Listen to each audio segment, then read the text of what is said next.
Vamos a hablar sobre algo que ya quería yo hacerlo hace mucho tiempo, cuando comenzó a hablarse tanto del fin del mundo. Entonces el título es ¿En qué fue a parar el fin del mundo? Una pregunta, porque quien más que el menos habrán escuchado acerca de ese tal fin del mundo.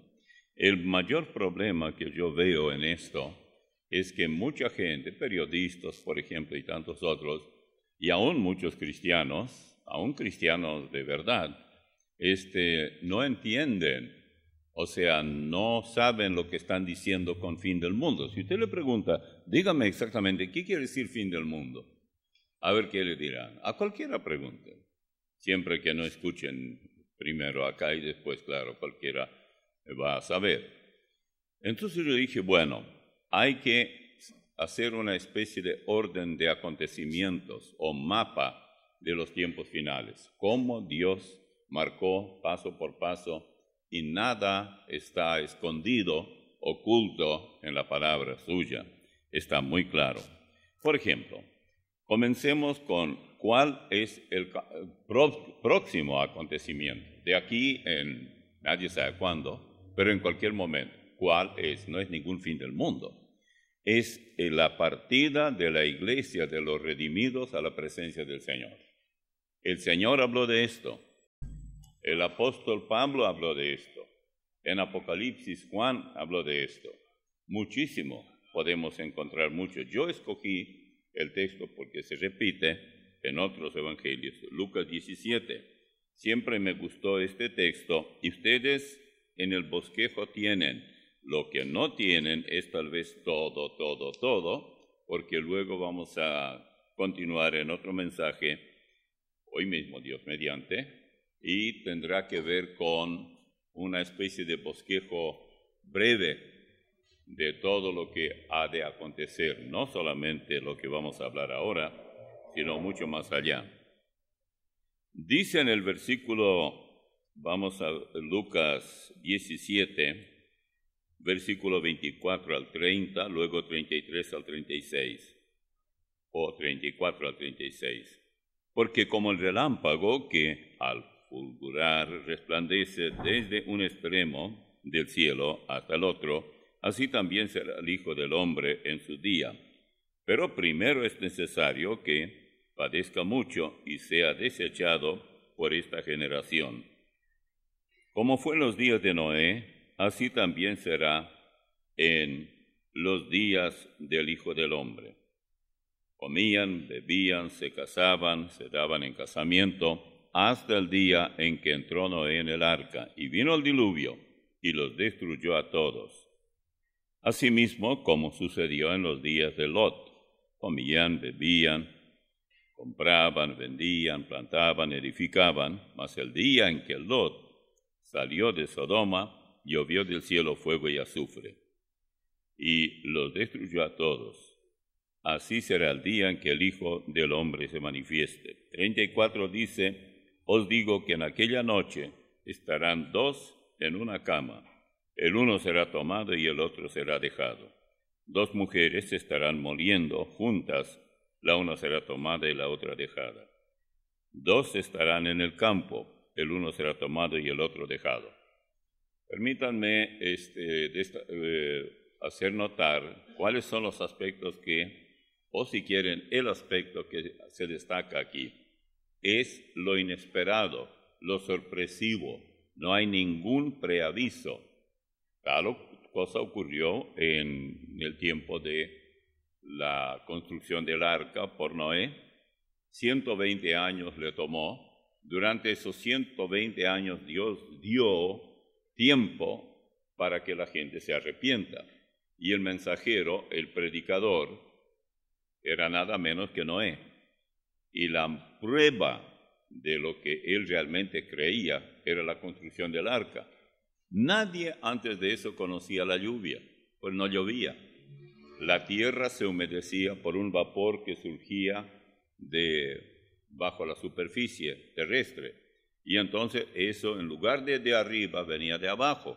Pero Noé vino con el cuento, comillas aquí, diciendo a la gente que habrá lluvia durante muchos días, y no fue solamente lluvia, fue también que las cataratas del cielo se abrieron y también las fuentes del abismo, y brotó agua increíblemente mucha de arriba y de abajo, aparte de la lluvia. Bueno, pero la gente no creía, no se sabía cuándo, pero Dios le había comunicado a Noé que él tolerará, aguantará a esa generación por 120 años, que realmente evidentemente era el tiempo que él dio para que Noé tenga suficiente tiempo para construir el arca. Por eso, cuando Jesús habla aquí, él destaca algunos detalles muy llamativos. Por ejemplo, dice, 2 personas estarán trabajando juntas. Eso indica que es día. La gente trabajaba solamente de día. Por la noche iban a dormir. 2 estarán moliendo en un molino, 2 mujeres. No voy a ahondar en esto porque la mayoría no saben cómo era el molino. Yo tengo la ventaja que viví en una época demasiado antigua para no conocer el molino al que se refiere él, y sé perfectamente bien que aquí las personas ya mayores probablemente tienen una idea también, sobre todo si vivieron en el campo, cómo molían el maíz, especialmente el maíz, para tener harina de maíz, dentro de la casa misma, es decir, tenían su propio molino, por decirlo así. Bueno, luego él dice, 2 durmiendo, uno juntos, uno desaparece y el otro no. Algunos predicadores intentaron de alguna manera eliminar esto dentro de la cuestión de rapto, porque no creen en tal cosa como el rapto de la iglesia, o sea, la partida de la iglesia en forma inesperada a la presencia del Señor. Entonces decían, no, lo que él está hablando acá es que está hablando de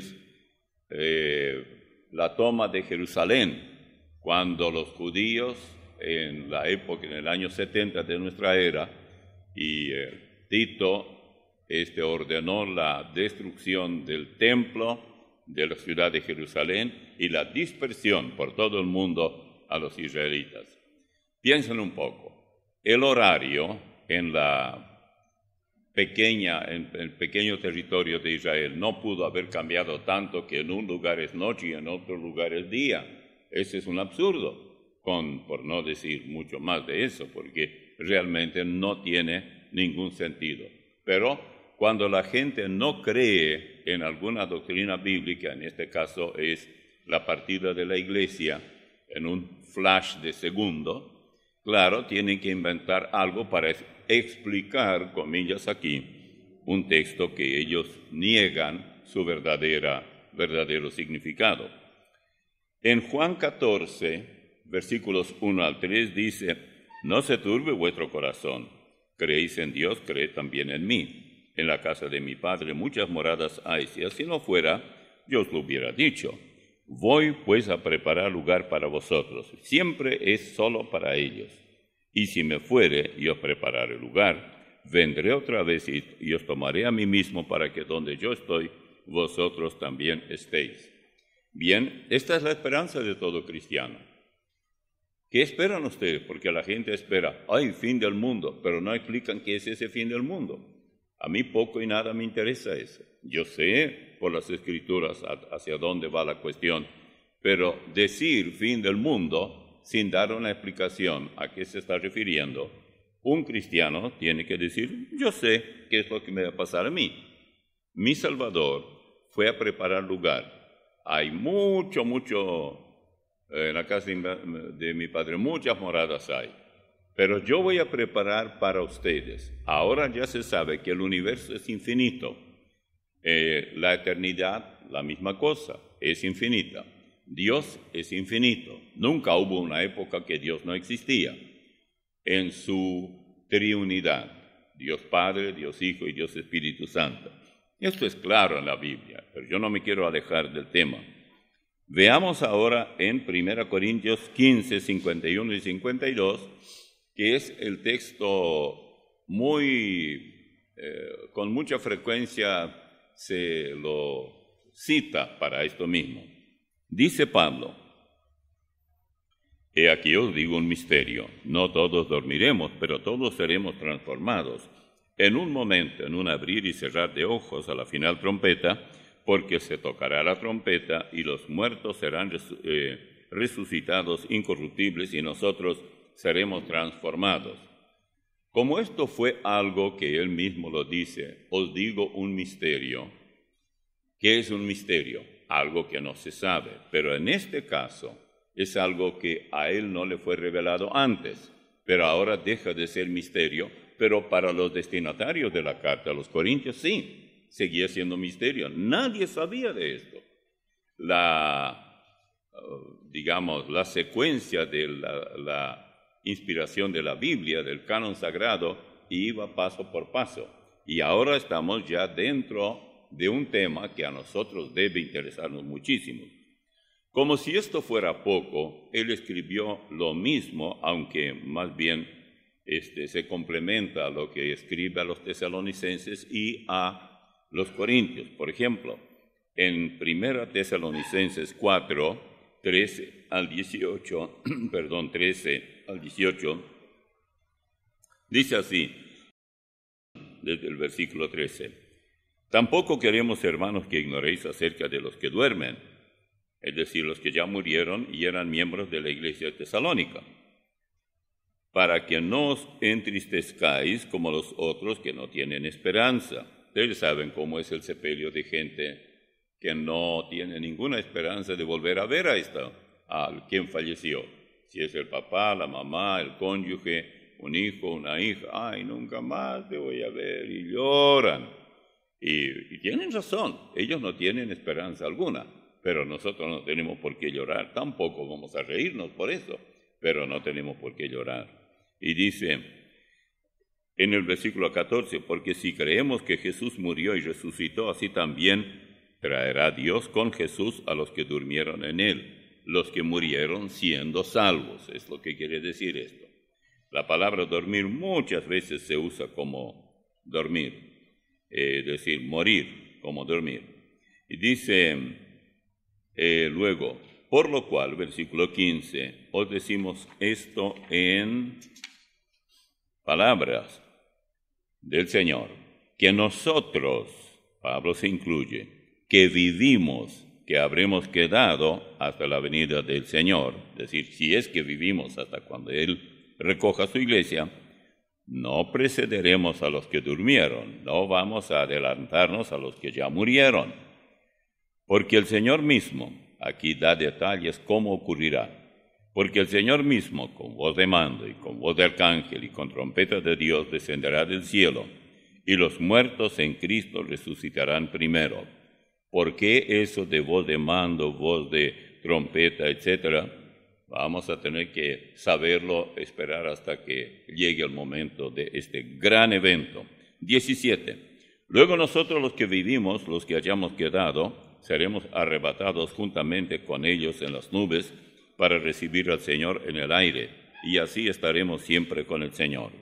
Por tanto, alentaos los unos a los otros con estas palabras.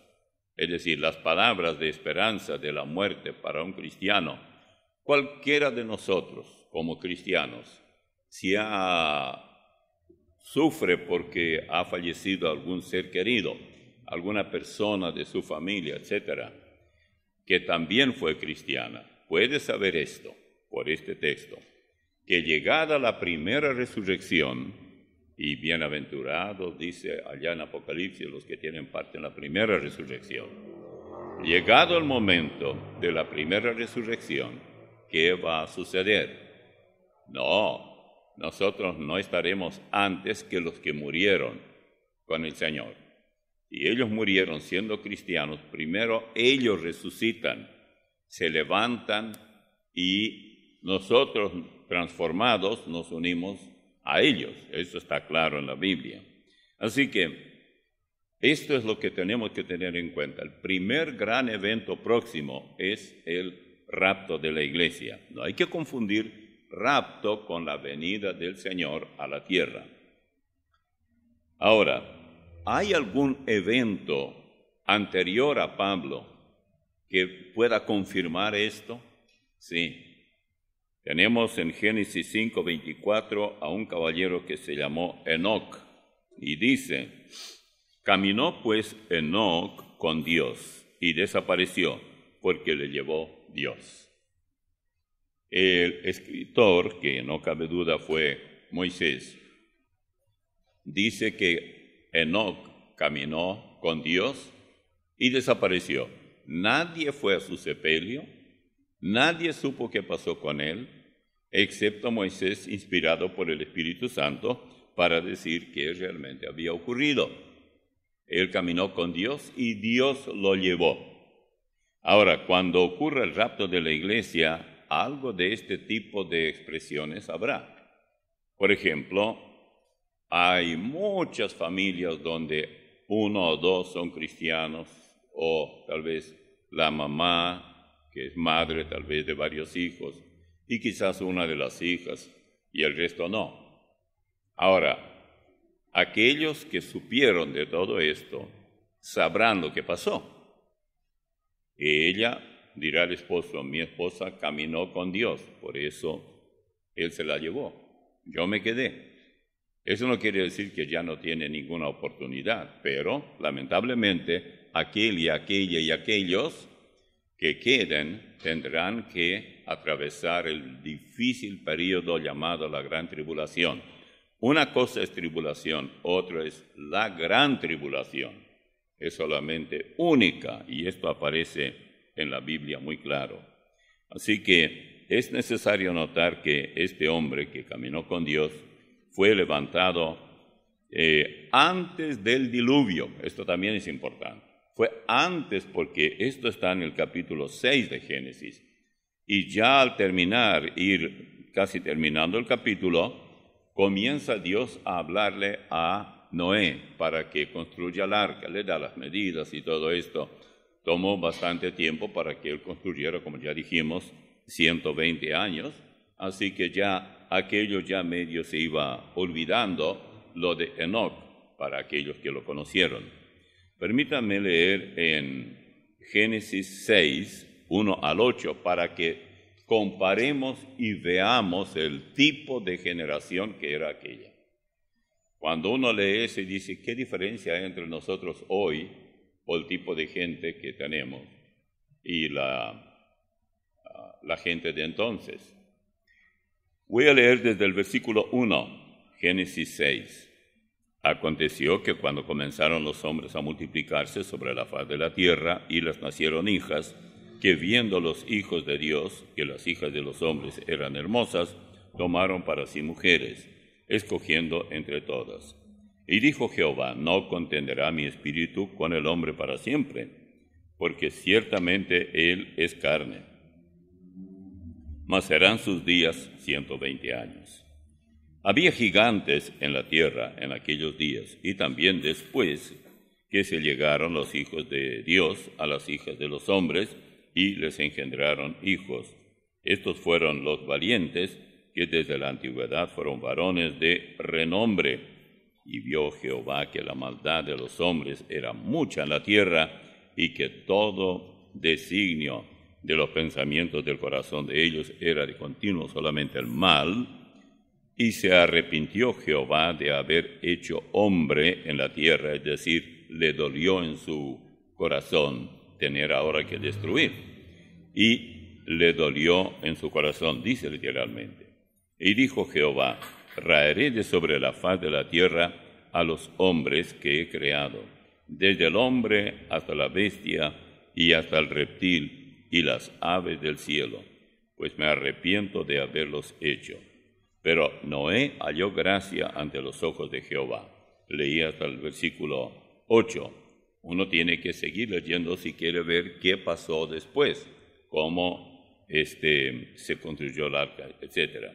Así que creo yo que tenemos que tomar que si Enoc simboliza la iglesia,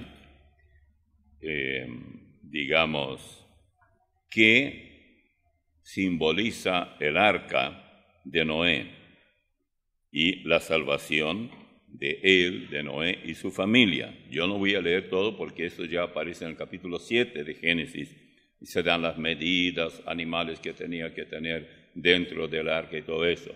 Bueno, algunos dicen que eso representa a la iglesia, que cuando se levante, el Señor la levanta, entonces va a estar en un lugar tan protegido como la familia de Noé. Eso es incorrecto. Creo que el arca representa más bien al pueblo judío, que será protegido, o sea, el remanente de Israel, los que sobrevivan hasta la gran tribulación, aunque ellos serán los más perseguidos por el anticristo y por el mundo en general, ellos serán también protegidos como ningún otro pueblo.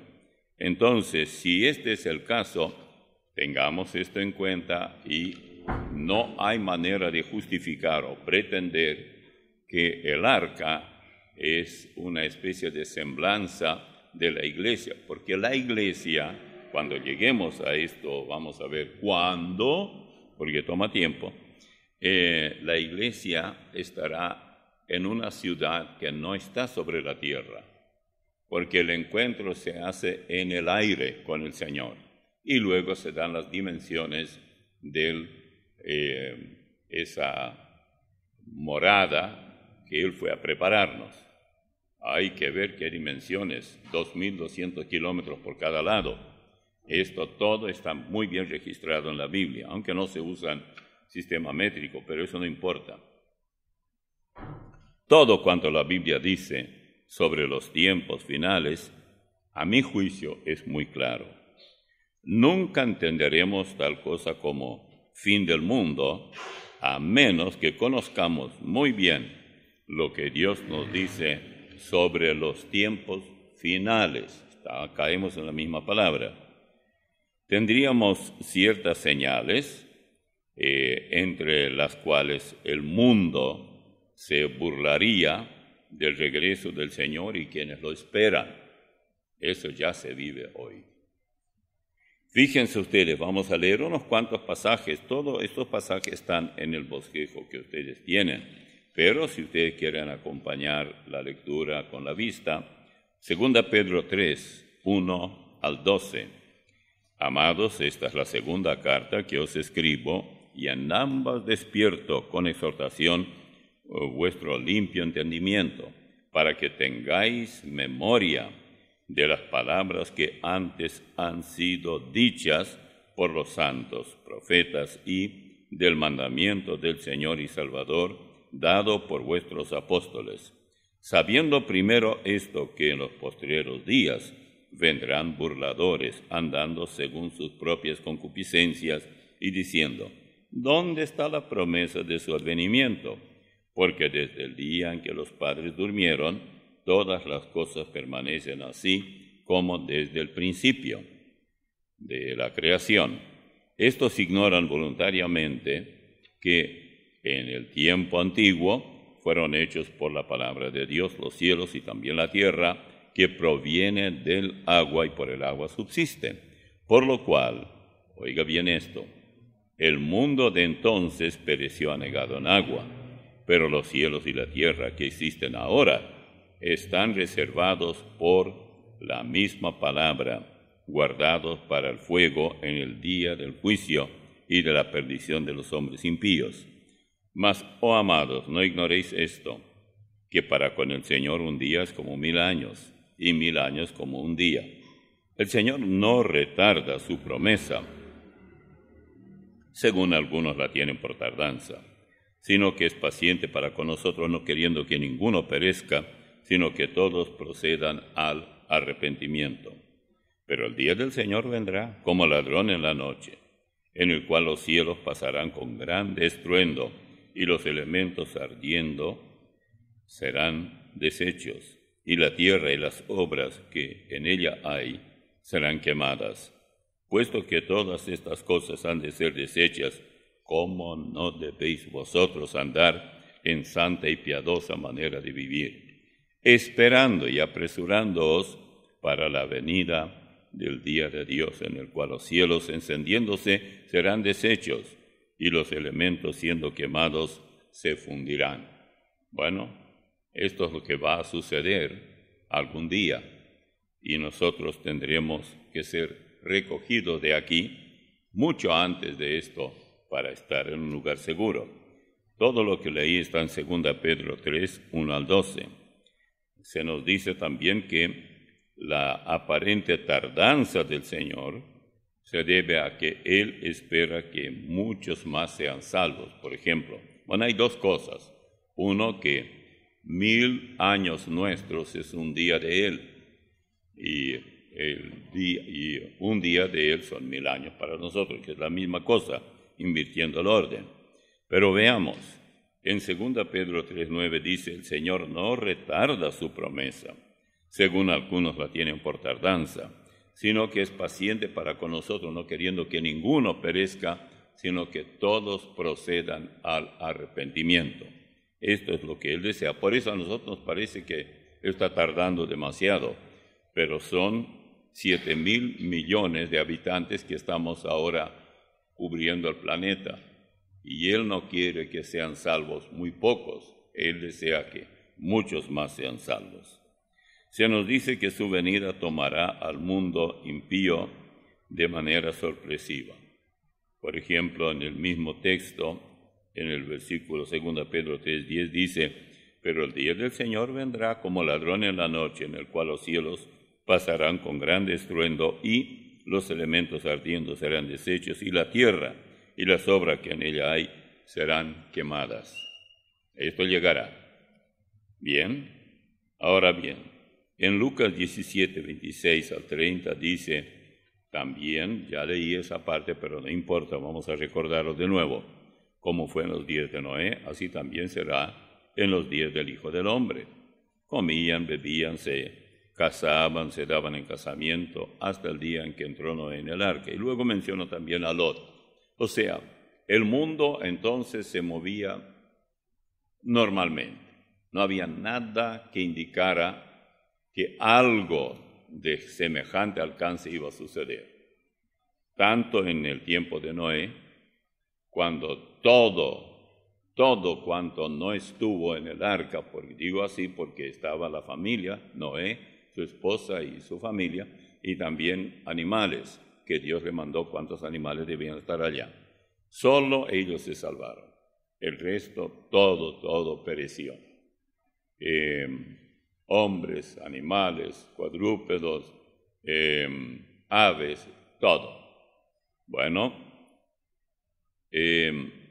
uno no puede menos que preguntarse, es decir, bueno, con razón que Dios tenía mucha paciencia y sigue teniendo paciencia. Él no quiere ver que su propia creación termine de esa manera. Él desearía tener a todos consigo. Para eso nuestro Señor pagó el precio por la salvación. Ahora, ¿a qué se refiere cuando habla de los días acortados? Hay algunos que dicen, ¿qué quiere decir esto? Aquí en Mateo 24, 21 y 22. Dice, hablando de la gran tribulación, porque habrá entonces gran tribulación. Distingan gran tribulación con tribulación. Muchos de nosotros tal vez habremos pasado por alguna tribulación, pero esto es diferente. Dice, porque habrá entonces gran tribulación, cual nunca ha habido desde el principio del mundo hasta ahora, ni la habrá. Y si aquellos días no fuesen acortados, nadie sería salvo, mas por causa de los escogidos aquellos días serán acortados. Bueno, la única explicación que tiene eso no es que los días van a durar menos, en vez de 24 horas, tal vez 16 o 15, no. Eso no solucionaría nada. En la época cuando se escribió esto, el mundo estaba bajo emperadores y los imperios, algunos duraron siglos, eran largos.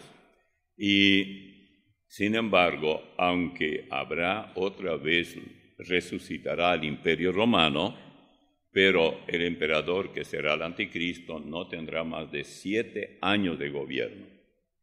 Y esto por causa de los escogidos. Entonces viene la pregunta, ¿quiénes son los escogidos? Mucho cuidado, no son los cristianos. En alguna forma se le puede decir que para Dios también son escogidos.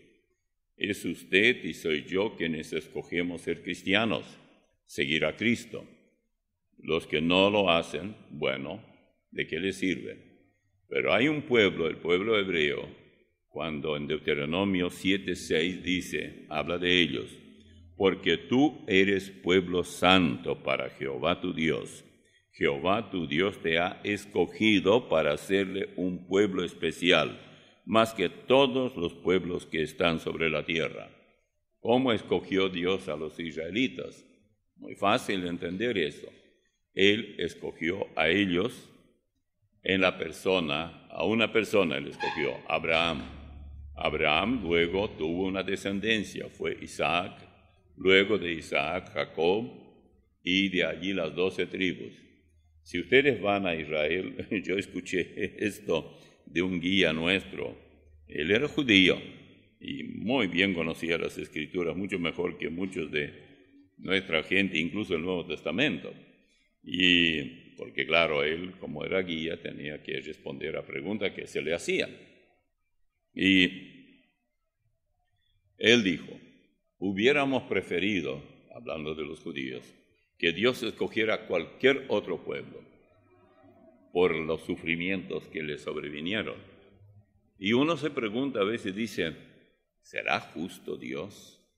¿Cómo es posible que la generación de la época de Abraham, miles de años antes, ahora esta generación, ¿qué tiene que ver con que ellos rechazaron al Mesías, se involucraron en todo tipo de idolatría, etcétera?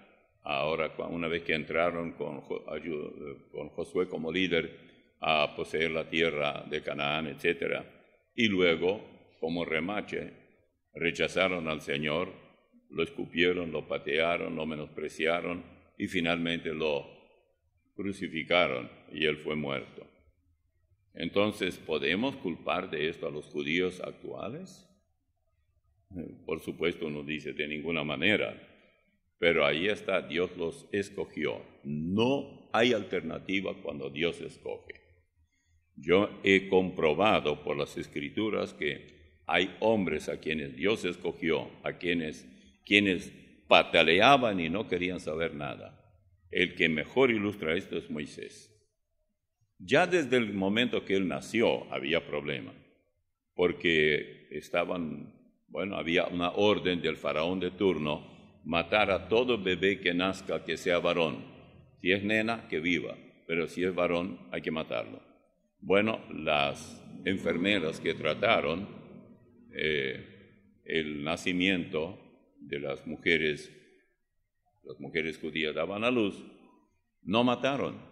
Y entonces el faraón llamó la atención y dijo, ¿por qué ustedes no cumplieron con la orden que yo di? Y ellas inventaron una más o menos mentira, y probablemente era correcta. Dijeron, mira, resulta que las mujeres hebreas no son como las egipcias. Las egipcias, yo no sé si ustedes sabían, son morenitas porque es África, y bien flaquitas. Y esas son muy robustas, las hebreas. Entonces dice, antes que vayamos nosotros para asistirlas, ya nació el bebé. Ya es tarde para matarlo. Entonces, esa es la razón. Y Dios les favoreció mucho a estas mujeres que actuaron de esta manera.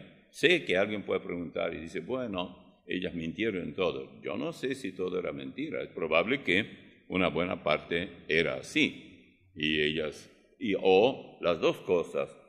Por un lado, ellas quedaron justificadas con haber tratado a mujeres que daban a luz muy pronto, y por el otro lado, ellas temían a Dios y no querían hacer tal cosa. Así que Moisés nació en esa época, y en esa época la mamá lo escondió, pero ya no podía seguir escondiéndolo, porque la criatura es así, al principio llora y grita, y algún vecino iba a oír que hay allí, entonces habría que ver si es nena o varón. Y si es varón hay que matarlo, una espada y ya está, acabado. Esa era la forma de actuar de los emperadores.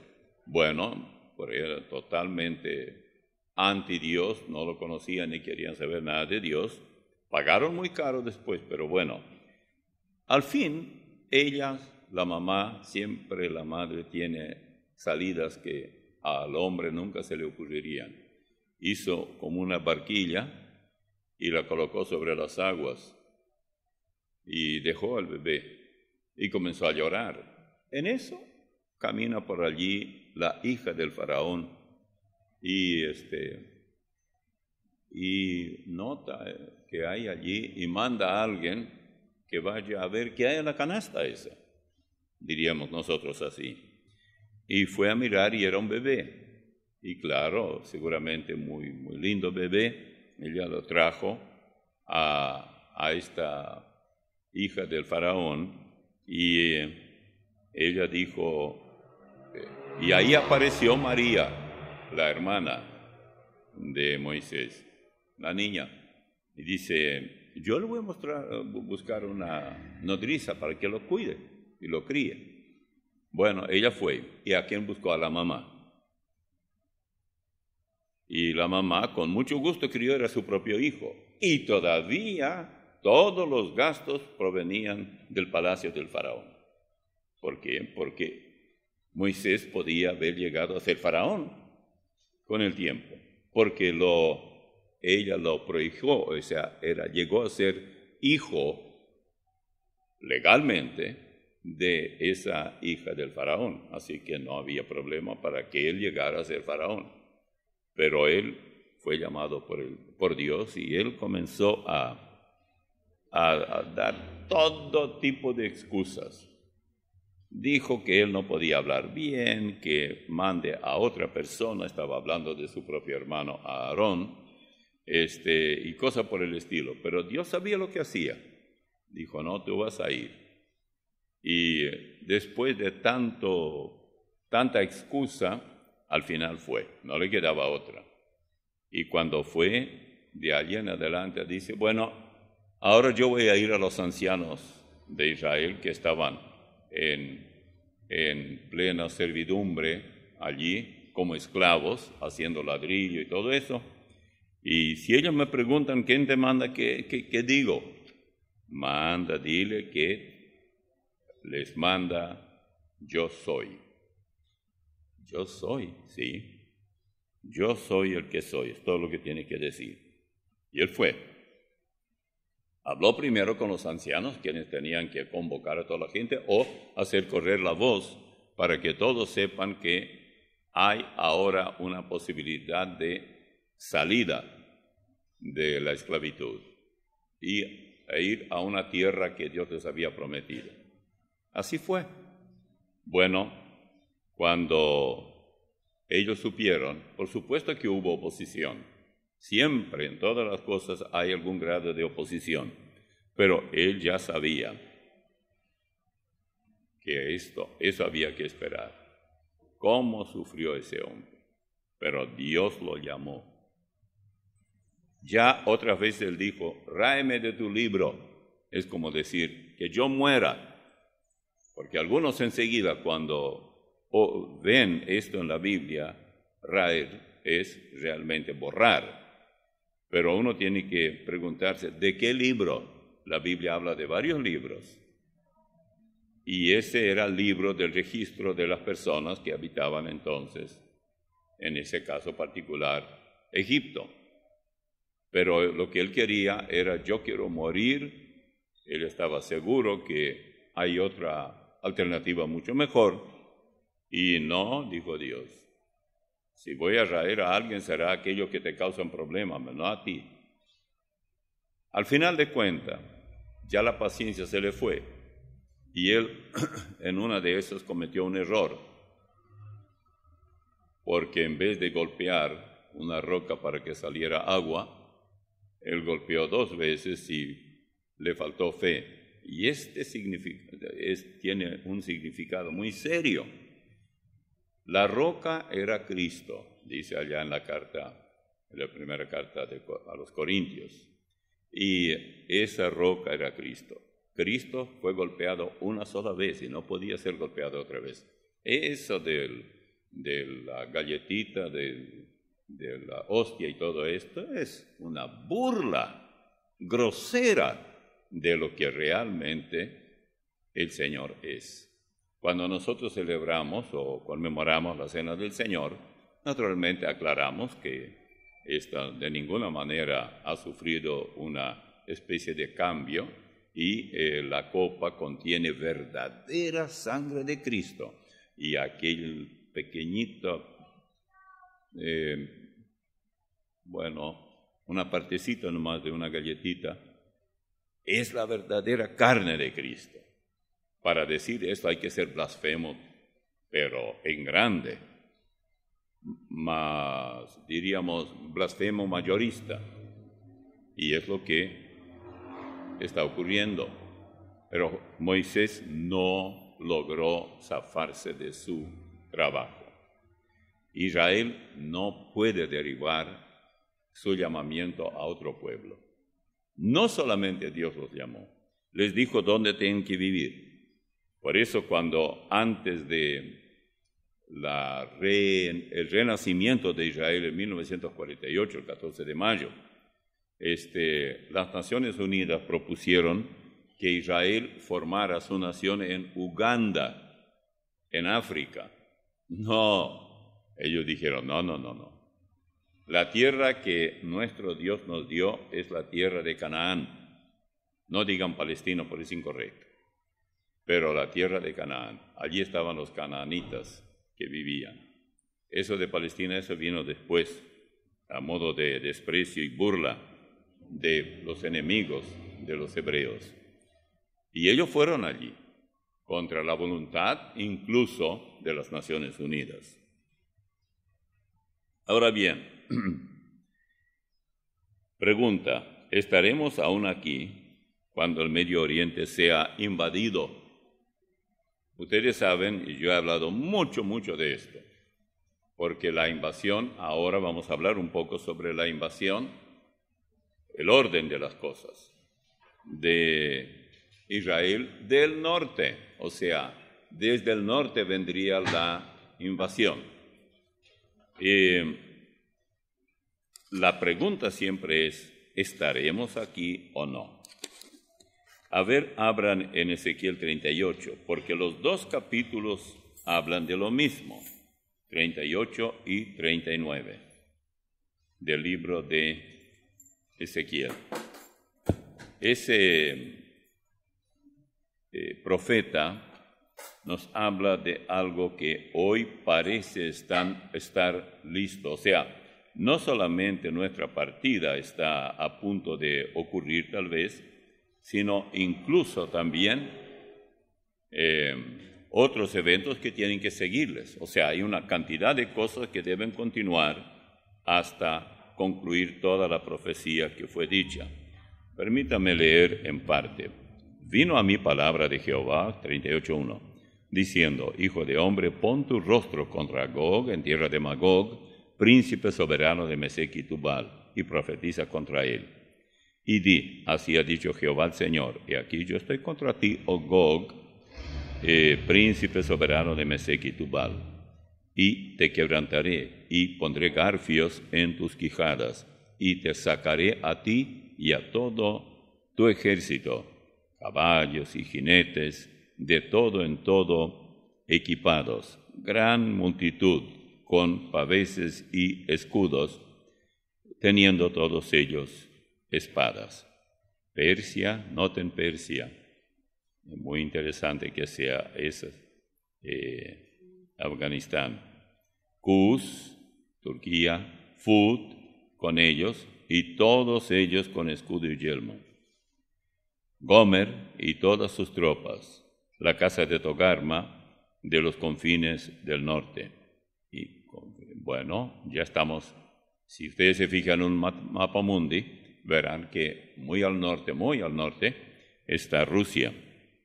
Y dice, todas sus tropas, muchos pueblos contigo. O sea que habría una gran cantidad. La primera vez que se usa la palabra norte es en el versículo 6, pero también se usa luego en el versículo 15 del mismo capítulo 38. Y dice, vendrás de tu lugar, de las regiones del norte, tú y muchos pueblos contigo, todos ellos a caballo, como en aquella época así era el ejército, gran multitud y poderoso ejército. Así que luego tenemos otra vez norte en el capítulo 39, que es prácticamente continuación del 38, versículo 2, y te quebrantaré, y te conduciré, y te haré subir de las partes del norte, y te traeré sobre los montes de Israel. Lo que agrega aquí es que vendrá sobre Israel para invadirlo. Pero la situación de los invasores será terrible. Fíjense, yo tengo la oportunidad que conozco bastante el idioma de esa gente del norte. Y he dicho varias veces que el nombre de Vladimir Putin, que es así como se pronuncia, algunos dicen Putin, y algo así, no sé de dónde sacaron. No todos podemos expresar bien o pronunciar bien algunos nombres de Europa y de otros países que nosotros no conocemos, pero noten esto, ese hombre, Putin, era presidente, luego expiró su periodo y él mismo arregló a otro, quien tomó su lugar, aquel a quien él podía manejar, y él se encargó de un cargo que Rusia no tenía, que es primer ministro, porque allá el presidente era presidente. En otros países el primer ministro es el que manda y el presidente es un personaje decorativo, pero no así en el caso de Rusia. Bueno, cuando esto ocurrió, el nombre del Putin, el significado, yo dije, bueno, ¿qué significa esto?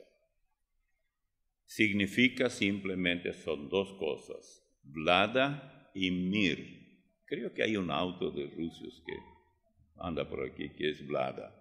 Bueno, Vlada, el significado de la palabra es gobierno, gobernar, tener autoridad, etc. Mir es mundo y también significa paz. Así que este caballerito de Rusia parece que hasta el nombre le viene bien, porque sin duda los rusos van a decir que nosotros vamos a traer una paz mundial, porque el problema de todo el mundo, dirán ellos, es Israel, hay que matar hasta el último judío, y ahí sí, habrá paz, pero nunca les saldrá la cosa. Yo por eso pienso que la iglesia no va a ver esta invasión. ¿Y cómo va a terminar esa invasión? Dice así, en el mismo versículo, o sea, capítulo 38 de Ezequiel, 8, versículo 8, de aquí a muchos días serás visitado, al cabo de años, es decir, será visitado el invasor. Vendrás a la tierra salvada de la espada, recogida de muchos pueblos, a los montes de Israel, que siempre fueron una desolación. Fíjense ustedes, por 2000 y tantos años era desierto. Nadie quería ese territorio.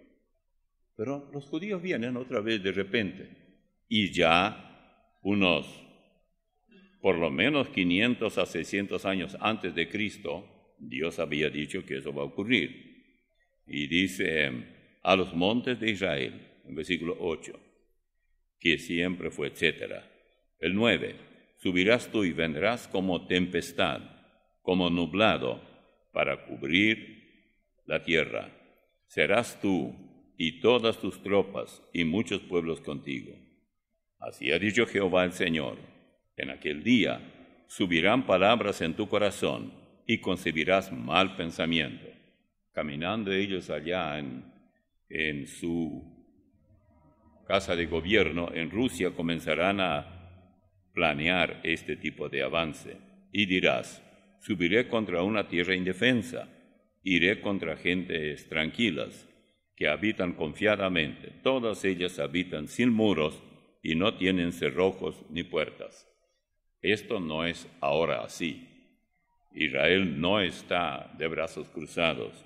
Tampoco hay tranquilidad para ellos. Saben que en cualquier momento puede ocurrir cualquier cosa, no solamente por parte de Rusia, aunque ellos seguro que conocen eso también. ¿Cuál será la finalidad del invasor? Bueno, el versículo 12, para arrebatar despojos y para tomar botín, para poner tus manos sobre las tierras desiertas ya pobladas y sobre el pueblo recogido de entre las naciones, que se hace de ganado y posesiones, que mora en la parte central de la tierra. ¿Sabían ustedes que donde está Israel está exactamente el centro? Si tomamos, alguien dijo que el tamaño de Israel es que si tomamos el cuerpo humano y lo comparamos con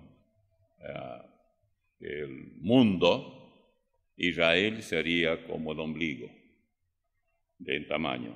Es todo lo que tiene. Ahora es el país en toda esa zona, la región del Medio Oriente, virtualmente el único que tiene abundancia de alimento, y la tecnología hace poco, allá en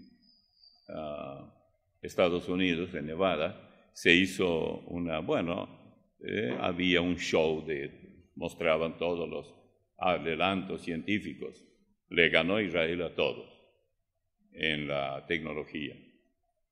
¿Por qué es así? Bueno, pero la pregunta es, ¿qué hará el resto del mundo?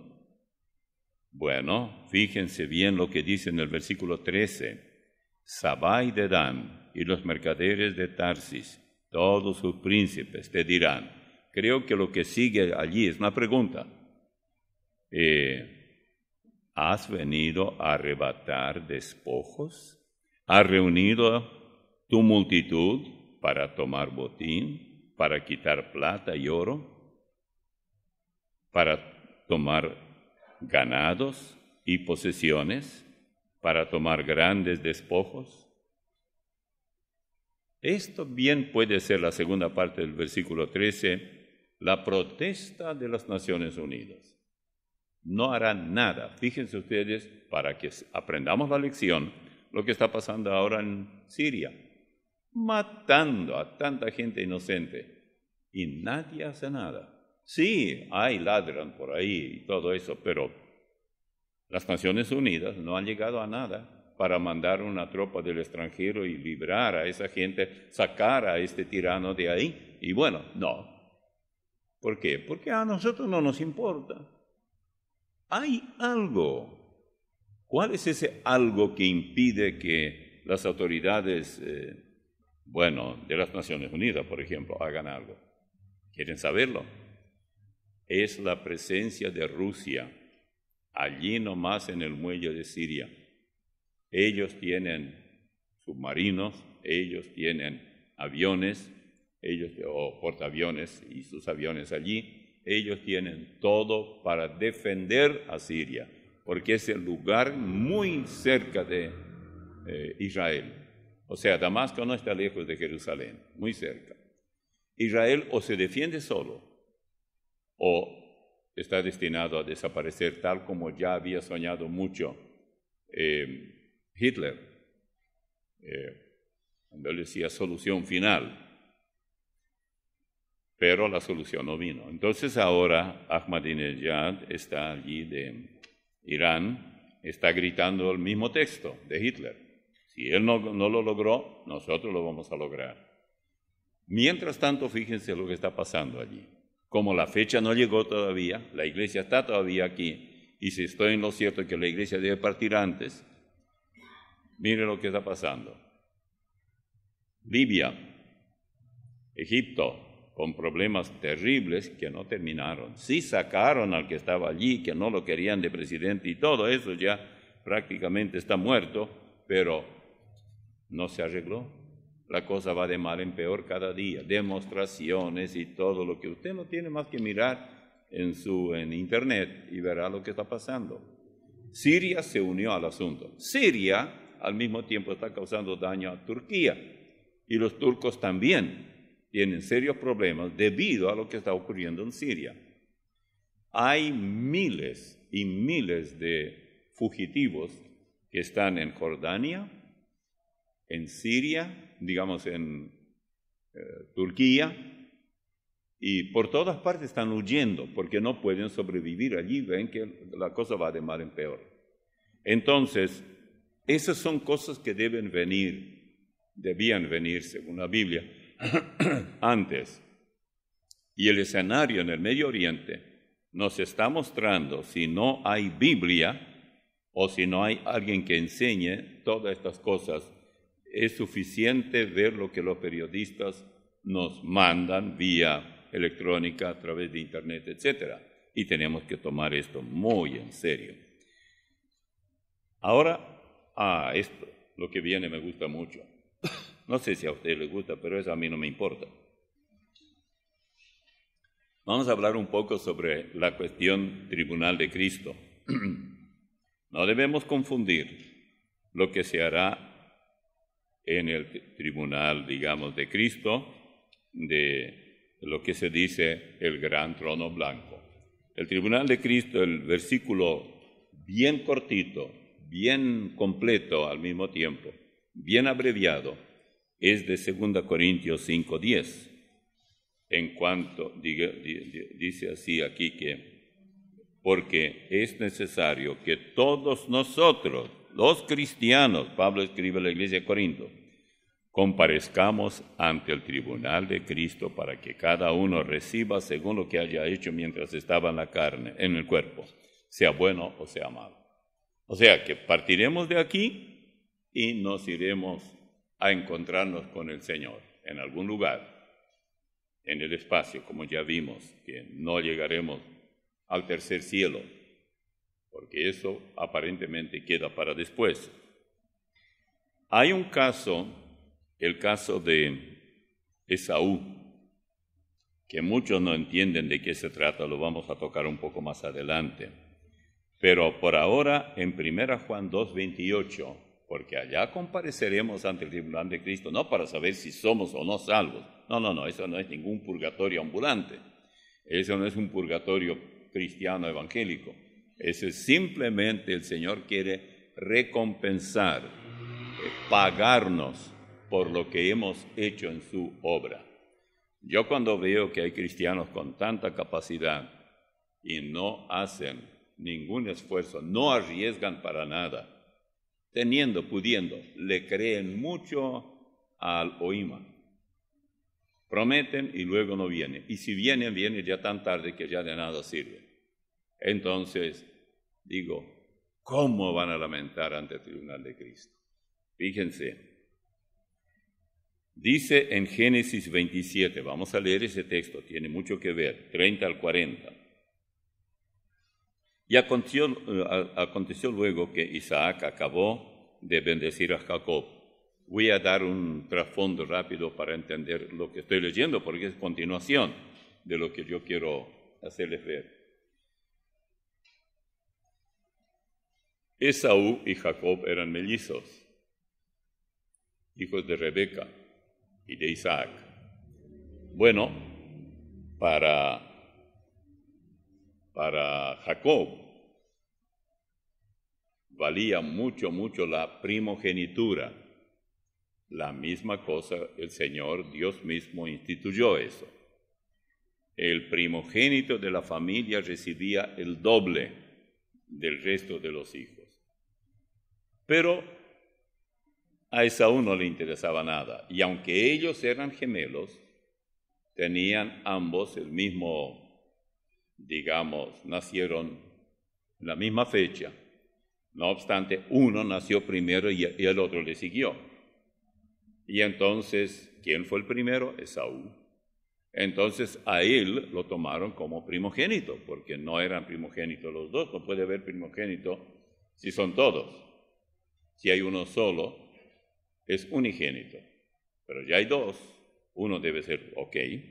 Entonces, cuando un día Isaac, ya casi no veía, bastante viejito, pidió que viniera Esaú, porque a Esaú le gustaba la caza con Z, please, no con S.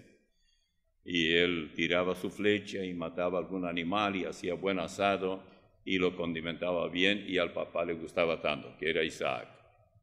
Pero Jacob no era lo mismo. Jacob más bien estaba en la casa, tal vez aprendió mucho de cocina y todo eso, y más bien era así de la casa. Él no se aventuraba a ir ahí a matar animales y todo eso. Entonces, lo que quería hacer Isaac era derivar las bendiciones a Esaú. Bueno, Esaú se fue enseguida y trajo, pues sabía para qué era. Pero resulta que entre casos y cosas, Esaú llegó un día a la casa cazando por ahí todo eso, y mucha hambre tenía, como algunos que dicen, ¡ay, yo me comería una vaca! Tanta hambre tenía. Entonces dice, y Jacob, como siempre estaba en la casa, estaba allí cocinando una sopita de lentejas y cosas así. Le dijo, ¿por qué no me das comida? Bueno, véndeme, le dijo Jacob. Ese no perdía tiempo. Tu primogenitura. Y él pensó, dice, ¿de qué me sirve la primogenitura? Mañana me muero, ¿y de qué me sirvió? ¿Cómo es posible que una persona no piense un poco y diga, ¿de qué me sirve lo que para Dios era tan importante? Entonces, le dice a Jacob, bueno, júramelo. Le juró que él le derivaba la primogenitura. Jacob, muy barato le salió algo tan caro que para él valía mucho. Bueno, feliz y contento. Entonces, escuche esto, Génesis 27:30 en adelante. Y aconteció que luego que Isaac acabó de bendecir a Jacob, claro, ¿qué hizo la mamá? Esaú era así, tenía mucho vello, las manos, muchos pelos, y Isaac lo sabía. Y él sabía que Isaac, aunque no veía bien, quería palpar. Entonces, para engañar, la mamá dijo, no, vamos a arreglar eso.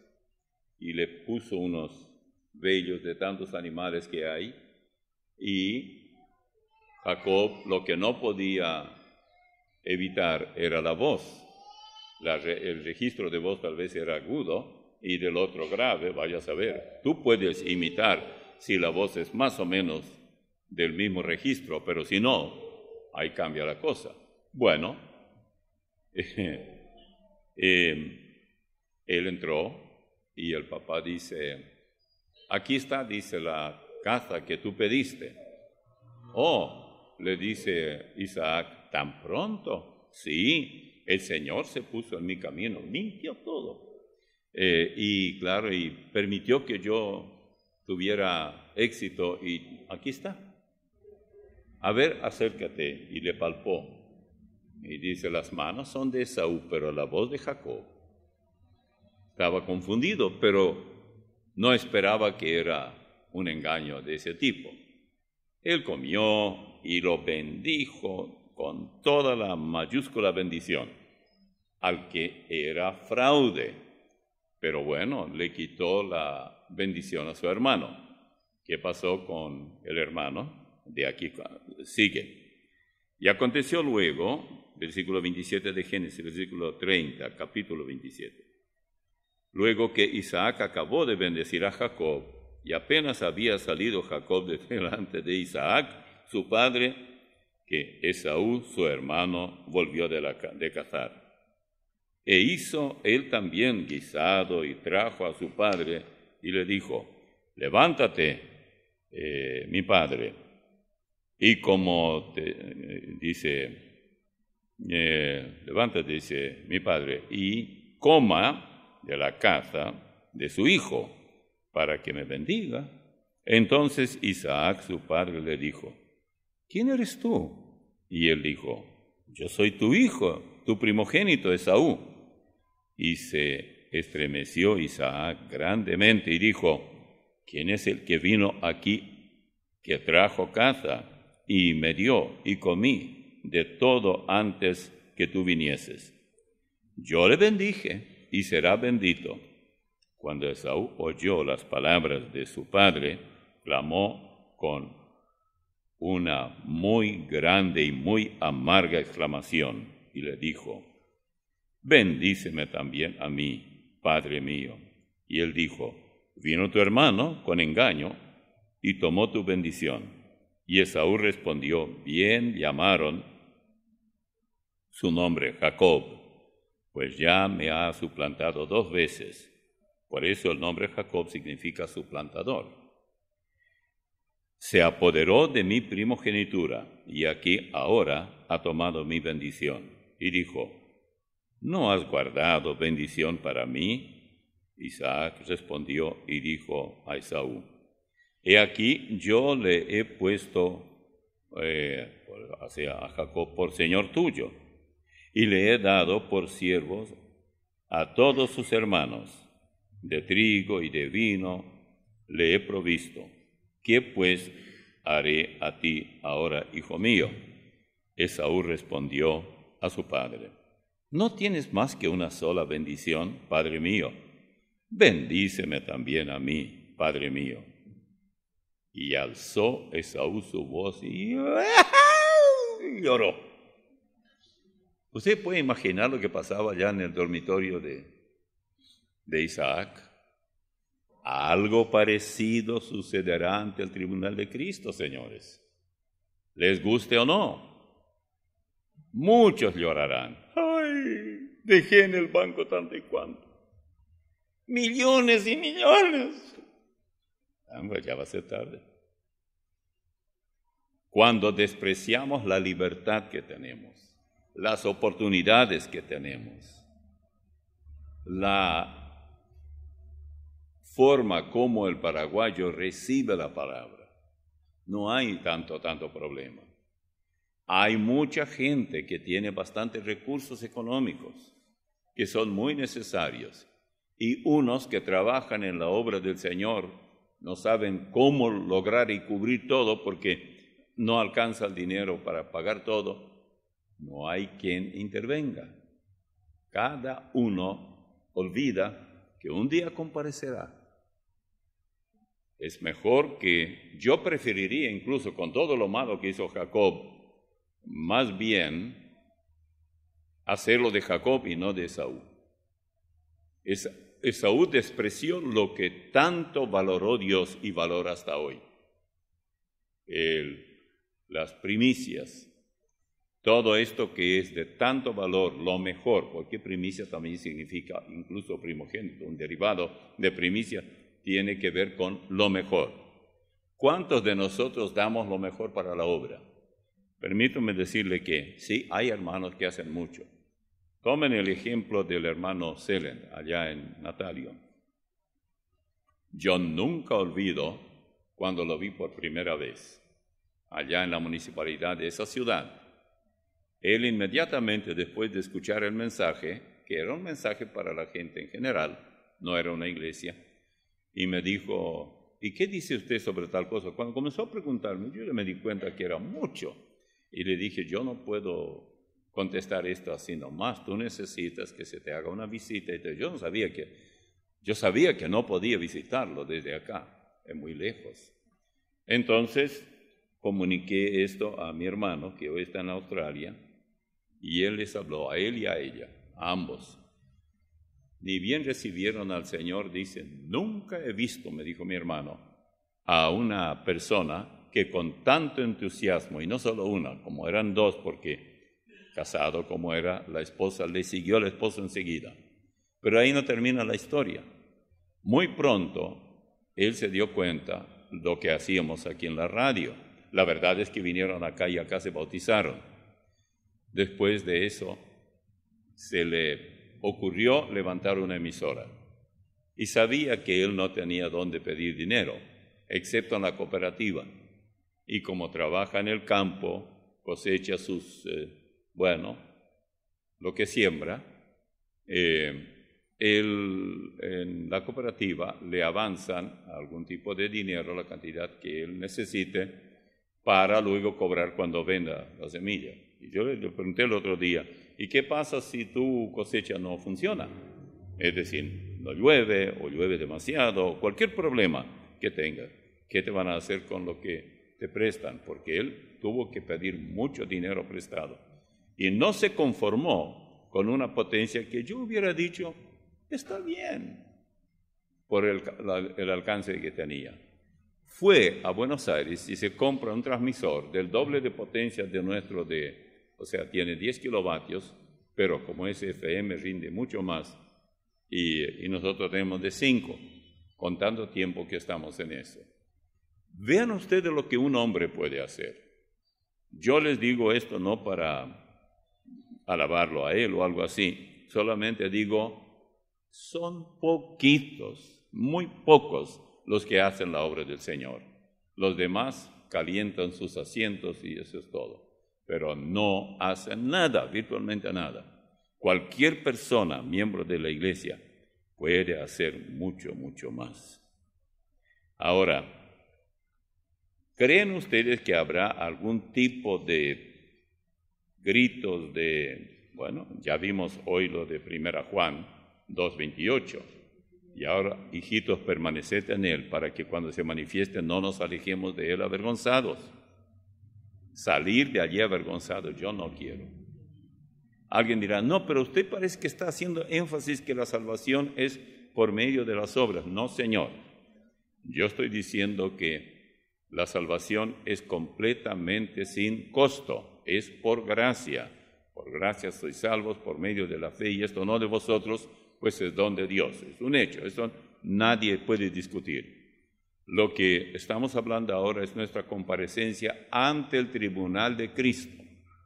Allí la cosa hay que preguntarse. Yo diría que cada uno de nosotros deberíamos de preguntarnos, si el Señor en cualquier momento viniera y el tribunal de Cristo ya esté listo para recompensarnos a cada uno según nos corresponda, ¿estoy preparado para eso? Estoy preparado para el cielo, no hay problema. Además, es necesario, dice allá en 2 Corintios 5:10, Él impone. Tú no puedes decir, bueno, Señor, a mí déjeme a un lado, yo no tengo ningún interés en los galardones. Estarás diciendo exactamente lo mismo que Esaú. Y luego lloró amargamente. Pero esto ya lo están diciendo hoy los hermanos. El llanto viene después. No hace falta llorar por ahora, déjense no hace falta que lleven muchos pañuelos ni toalla para secar lágrimas, porque eso no es. Ahora es necesario trabajar para el Señor y luego decide cada uno lo que hace. Entonces la pregunta final sería, ¿estoy haciendo yo todo lo que puedo y por lo tanto debo hacer o no? ¿Qué de mi testimonio? ¿Con cuántos comparto el Evangelio? ¿Qué hago yo en la iglesia cuando acepto un cargo? ¿Soy puntual o por cualquier cosa hago de mis labios una especie de trompa de tipo elefante? Y porque estoy enojado, porque me ofendió fulano. ¿Tiene usted tiempo para eso? Yo doy gracias a Dios que me dio las fuerzas necesarias para que no tener tiempo ni siquiera para hablar con la gente cuando vienen acá. Siempre mando a alguien que vaya y que hable, porque no puedo dejar de hacer el trabajo que debo terminar en muy poco tiempo. Y el Señor, yo creo que está bastante satisfecho con eso, no con todo lo que hice en la vida, lo que vivo, lo que viví, etcétera, pero por lo menos estoy tratando de cumplir con la misión que Él me ha encargado.